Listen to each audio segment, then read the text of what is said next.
Hello, my loves. Welcome back to day 10 of our 40-day devotion. Today's topic is rejection, and it sucks. So let's be real, rejection leaves a mark. It can make us question our worth, replay moments over and over, and even build walls to protect ourselves from future hurt.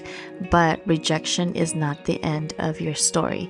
God never intended for you to carry the weight of being overlooked, dismissed, or unchosen. People may walk away, opportunities may fall through, and doors may close, but God's plan for your life still stands. You and I must repeatedly remind ourselves of this truth. Rejection does not define us, God does. But let's be honest, rejection stings. It doesn't matter if it's from a friend, a relationship, a job, or family. When we are left out, pushed aside, or treated as if we are not enough, it cuts deep.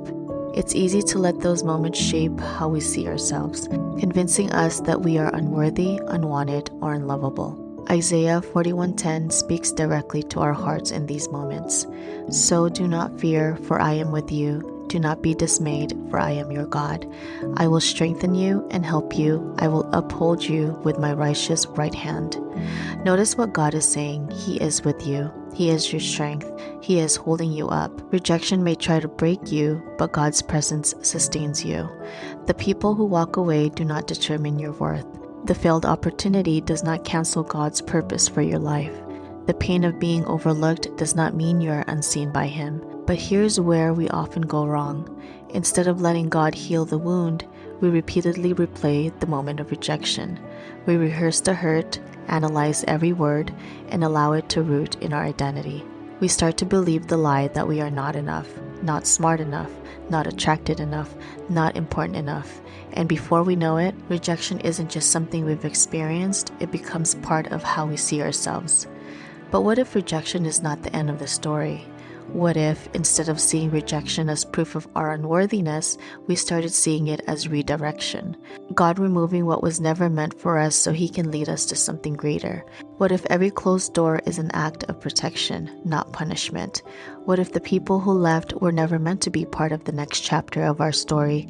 Healing begins when we stop letting rejection have the final word and start trusting that God's plan is still good, even when it doesn't make sense. Let go of the weight of rejection and the lies that have tried to shape your identity. You are not what others failed to see you. You are who God says you are. He is with you, strengthening, upholding, and leading you into the future He has designed. The people who left were never meant to hold your destiny. God is the author of your story. Let Him heal what rejection tried to break and restore what was never meant to be lost. Rejection is a big owie, and it may feel like the end, but it never is the final word. The people who walked away, the doors that closed, the moments that made you feel unseen do not define you. God does. So today, I want you to ask yourself, have I been holding on to rejection instead of trusting God's redirection? Healing begins when we stop letting rejection shape us. And you have to believe that God's plan is still good, even if it doesn't make sense or if you don't see the light at the end of the tunnel. He is always working.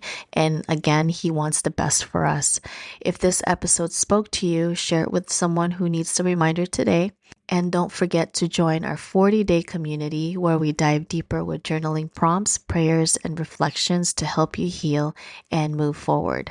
I'll see you tomorrow for day 11. Remember, rejection is not your identity. You are chosen, loved, and seen by God. Love you. Beautiful in power. I remember